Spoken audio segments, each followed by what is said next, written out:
2011 ஆண்டு கணக்கு 10 லட்சம் பேர் தேவர் ஜெயந்தியில் கலந்துகிட்டார்.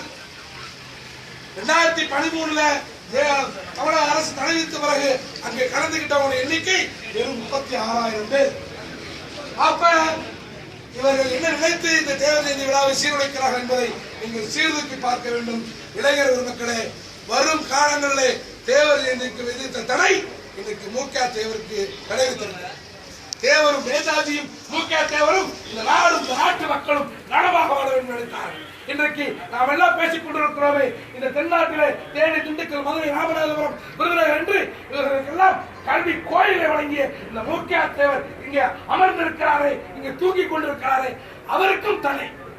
ஆனால் நாம் அமைதியாக இருந்தோம் என்று சொன்னால் அன்றைக்கு பிரிட்டிஷ்காரன் இந்த நாட்டை கொள்ளையடித்தான், நம்மளை அடக்கி ஆண்டான். பல்வேறு போராட்டங்களை, பல்வேறு உயிர் தியாகங்களை, பெருங்காமல் கலவரம் என்று பல்வேறு தியாகங்களை அவரிடத்தில் செய்ய வேண்டியது.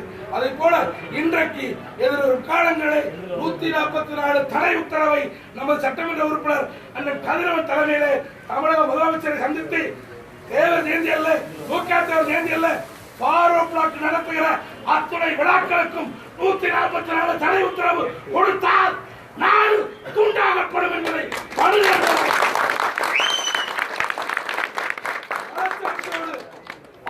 இயக்கத்திற்கு கொடுக்கப்படுகிற எல்லா இயக்கத்திற்கும் கொடுக்கப்படுகிற உரிமைகளை எங்களுக்கும் கொடுங்கள் என்று அண்ணன் சட்டமன்ற உறுப்பினர் அண்ணன் கதிரவனோடு நாம் செல்ல வேண்டும். அவருக்கு நாம் இந்த கோரிக்கையை வைக்க வேண்டும். அந்த வீர சமரத்தை அவருடைய மு.க. தேவருடைய